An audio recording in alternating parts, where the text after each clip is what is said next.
Big Brother Kosova gjithmonë ka qenë pasqyrë e karaktereve të vërteta, por nganjëherë ajo pasqyrë thyet dhe copat bien mbi gjërat më të shenjta, familjen.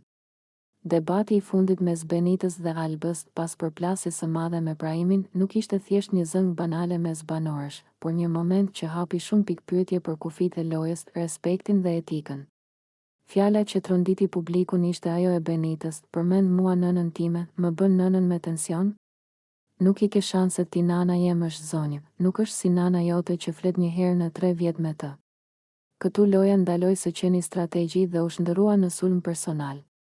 Në Big Brother mund të luash me fjalë, me plane, me aleanca, por kur përmenden nënat, sidomos në një shoqëri si e jona ku figura e nënës është e shenjtë, publiku reagon fort, dhe me të drejtë. Benita, e cila deri tani është parë si një lojtare e fortë, e artikuluar dhe e drejtë për drejtë, në këtë moment tregoi një anë tjetër, një reagim emocional që doli jashtë kontrollit.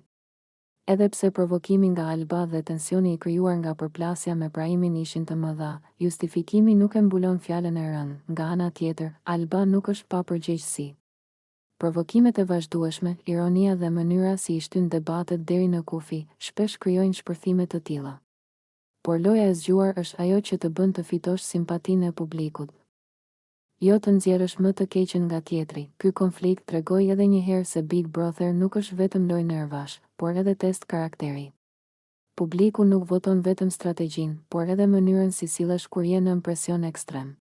Fjala e thënë në nerva nuk harrohet lehtë, sidomos kur prek familjen. Në fund, kjo situatë mbetet një pikë kthese për Benitën, ose do ta përdor këtë moment për reflektim dhe rritje personale, ose do ta ndjek si hije deri në fund të lojës. Ndërsa për Albën është një sinjal se provokimi i tepruar mund të kthehet kundër.